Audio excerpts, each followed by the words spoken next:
literally the American locomotive.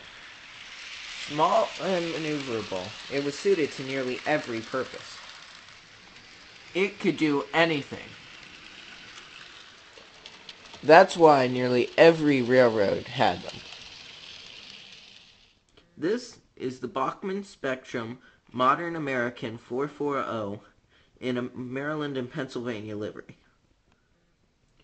These weren't the locomotives of the Wild West. They were smaller, with tapered boilers and air brakes. It's painted a simple black with a gray smoke box. As I am a modeler on a budget, this isn't the sound-equipped version. In fact, this one doesn't even have working lights.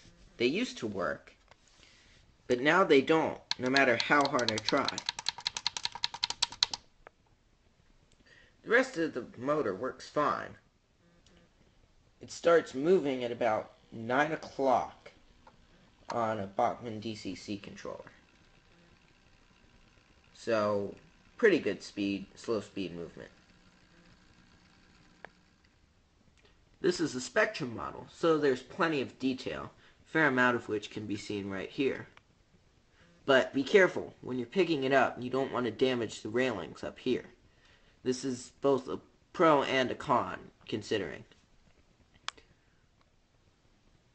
Pistons and valve gear look very nice.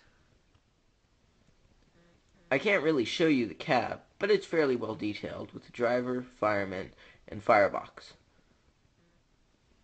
There are even little chains by the wheels of the tender. It's also possible to change out the load in the tender and convert the locomotive to a wood burner or an oil burner. Personally, I like it because it fits well in my small layout. In fact, if you are into steam locomotives but only have a small setup like me, then I highly recommend this locomotive. Exquisitely detailed, it's small enough to fit around 18-inch curves, and probably even sharper.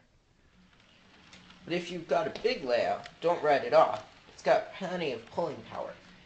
It's seen here pulling every piece of rolling stock I own, including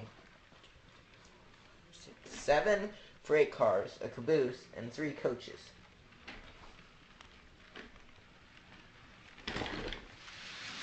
In fact, if you have a model railroad and into steam trains, then you need this locomotive. Out of my 6 locomotives, it's probably my favorite.